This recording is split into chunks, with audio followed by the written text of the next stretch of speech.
Hi అండి, hello, welcome back to Bhargavi తెలుగింటి వంటలు అండ్ వ్లాగ్స్. ఫ్రెండ్స్, ఈరోజు మీకు చూపించబోయే వ్లాగ్ వచ్చేసి కార్తీక పాడ్యమి రోజు వ్లాగ్ అండి. కార్తీక మాసం అంటే అమావాస్య అయిపోయిన తెల్లారి వచ్చేసి కార్తీక పాడ్యమి అయితే వస్తుంది. ఆ రోజు వచ్చేసి ఎర్లీ మార్నింగ్ మనం పూజ చేసుకుంటే 5:30 లోపు పూజ చేసుకుంటే చాలా అంటే చాలా మంచిదండి. ఇక్కడ వచ్చేసి నేను 5:30 లోపు అయితే పూజ చేసేసాను. ఇంట్లో పూజ అయితే అయిపోయిందండి. ఇక్కడ బయట తులసమ్మ దగ్గర అయితే పూజ అయితే స్టార్ట్ చేస్తున్నాను.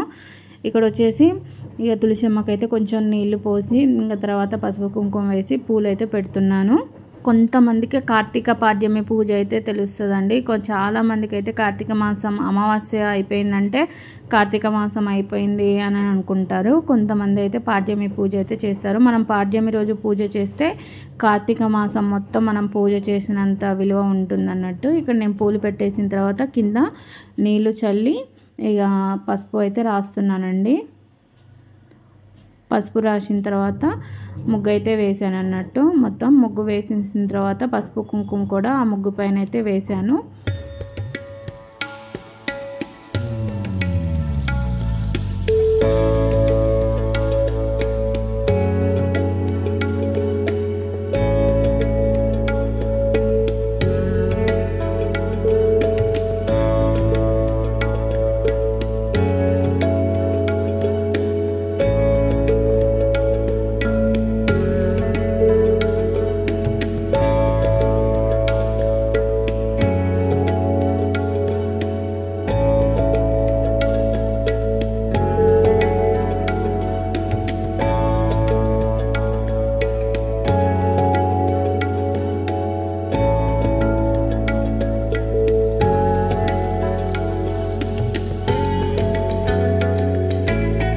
ఇక్కడ వచ్చేసి నేను దీపం అయితే ముట్టిస్తున్నానండి. తులసమ్మ దగ్గర దీపం ముట్టించేసిన తర్వాత దీపానికి అయితే కుంకుమ పెట్టేసుకోవాలి. కుంకుమ పెట్టేసుకొని నేను అక్కడ తులసి కోట్లో అయితే పెట్టేశాను.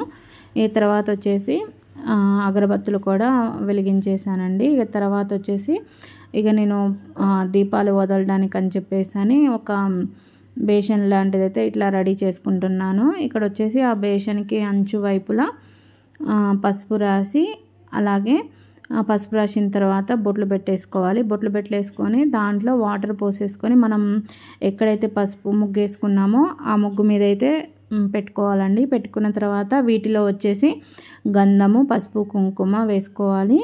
వీటితో పాటు పూలు కూడా వేసుకోవాలండి. అంటే ఇప్పుడు ఈ నీటిని మనం గంగాజలం అనుకోవాలన్నట్టు, గంగా అట్లా అనుకొని మనం భావించుకొని ఆ దీపాలను అయితే ఇందులో వదలాలండి. ఇక్కడ అయితే నేను పూలు అయితే వేస్తున్నాను. ఇంకా పూలు వేసేసిన తర్వాత నీటిలో ఇక చుట్టూ కూడా పూలతోటి కొంచెం డెకరేషన్ ఉంటుందని చుట్టూ పూలు అయితే పెట్టేసుకున్నాను. పూలు పెట్టేసుకున్న తర్వాత మామూలుగా ఒక ప్లేట్ తీసుకొని ప్లేట్లో వచ్చేసి అరటి డొప్ప లేకపోతే మనం కొబ్బరి చిప్పలో అయినా కూడా దీపాలను వదిలేసుకోవచ్చు అండి. ఇక్కడ వచ్చేసి నేను అయితే అరటి డొప్ప అయితే తీసుకున్నాను. ఈ అరటి డొప్పకి కొంచెం అన్ని మూలలా పసుపు రాసి కుంకుమ అయితే పెట్టేసుకున్నాను. ఇక తర్వాత వచ్చేసి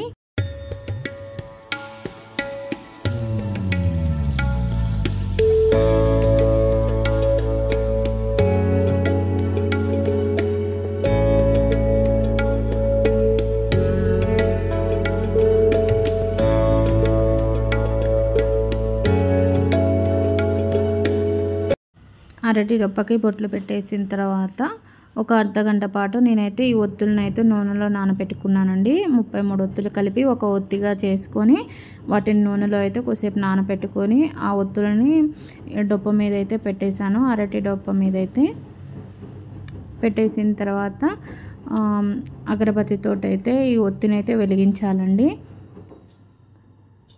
అసలు ఈ పూజ వచ్చేసి చెరువులలో కానీ నదులలో కానీ ఇలా వదిలితేనే చాలా మంచిది. మనకి ఇక్కడ సిటీలో కానీ ఇక్కడ మామూలుగా చెరువులు నదులు లేని వాళ్ళైతే ఇంటి దగ్గరనే తులసి చెట్టు ముందు కానీ లేదా ఇంట్లో దేవుడు మందిరం దగ్గర కానీ ఇలా వెలిగించేసుకొని వదలొచ్చు. చాలా అంటే చాలా ఫలితం అయితే లభిస్తుందండి. ఇక్కడ నేను వెలిగించేసిన తర్వాత పసుపు కుంకుమ అయితే పెట్టేశాను. తర్వాత పూలు కూడా పెట్టేశాను. ప్రసాదం వచ్చేసి నేను ఇక్కడ వచ్చేసి పెసరపప్పు అయితే వడపప్పు అయితే పెట్టేశానండి. ఈ తర్వాత వచ్చేసి ఉదీబస్తీలు అయితే వెలిగించేశాను. తర్వాత వచ్చేసి ధూప్ స్టిక్ కూడా వెలిగించేసాను. తర్వాత వచ్చేసి కొబ్బరికాయ అయితే కొట్టేశానండి. కొబ్బరికాయ కొట్టి ఇక హారతి అయితే ఇచ్చేసాను. హారతి ఇచ్చేసిన తర్వాత ఇక్కడ వచ్చేసి నేనైతే తాంబూలం అయితే ఇస్తున్నాను అన్నట్టు. ఇక్కడ అరటి పండ్లు, పసుపు, కుంకుమ, అలాగే పూలు అయితే పెడుతున్నాను అన్నట్టు. ఇక ఇలా తాంబూలం అయితే పెట్టేస్తున్నాను. ఇక్కడ వచ్చేసి ఇక తాంబూలం పెట్టేసిన తర్వాత కొబ్బరికాయ అయితే కొడుతున్నానండి.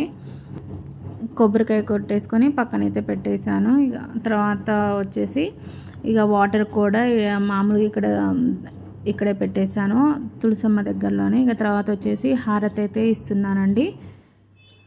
హారతి ఇచ్చేసిన తర్వాత హారతి అద్దుకొని ఇంకా తర్వాత వచ్చేసి ఇప్పుడు అరటి డొప్పల్లో దీపం అయితే వెలిగించాం కదా, ఆ దీపాన్ని నీళ్ళల్లో అయితే వదులుకోవాలి. మనం ఆ నీళ్ళని గంగాజలం లెక్కనే భావించి మనం చెరువులో కానీ నదుల్లో కానీ వదులుతున్నాము అనే ఫీలింగ్ తోటి మనం ఆ దీపాన్ని అయితే వదలాలండి.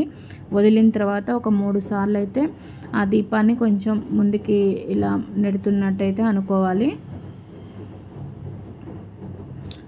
ముందుకు నెట్టినట్టు అనుకున్న తర్వాత దండం పెట్టుకోవాలండి. చూసారు కదా, చాలా అంటే చాలా బాగా అనిపించింది అసలు పూజ కూడా. అసలు పొద్దున్నే లేసి మనం కార్తీక మాసంలో పూజ చేయడం అయితే చాలా బాగా అనిపించిందండి. తర్వాత ఒక కార్తీక మాసంలో వీలు కాని వాళ్ళు ఉంటారు కదా, కొంతమంది అయితే చేస్తూనే ఉంటారు, కొంతమంది చేయరు చలికి కూడా భయపడి. అలాంటి వాళ్ళు కూడా ఈ ఒక్కరోజు కార్తీక పాడ్యమి రోజు పూజ చేసుకుంటే చాలా అంటే చాలా ఫలితం ఇస్తుంది అన్నట్టు. మనం కార్తీక మాసం మొత్తం పూజ చేసినంత విలువ అయితే ఉంటుంది. తప్పకుండా ప్రతి ఒక్కళ్ళు అయితే చేయండి. ఇప్పుడు ఆల్రెడీ కార్తీక మాసం అయిపోయింది కాబట్టి నెక్స్ట్ ఇయర్ అయినా కార్తీక మాసం ఇట్లా చేసుకుంటే చాలా బాగుంటుంది. తెలియని వాళ్ళకు కూడా తెలుస్తుందండి ఈ వీడియో ద్వారా. ఇక్కడ వచ్చేసి పూజ అయితే అయిపోయింది.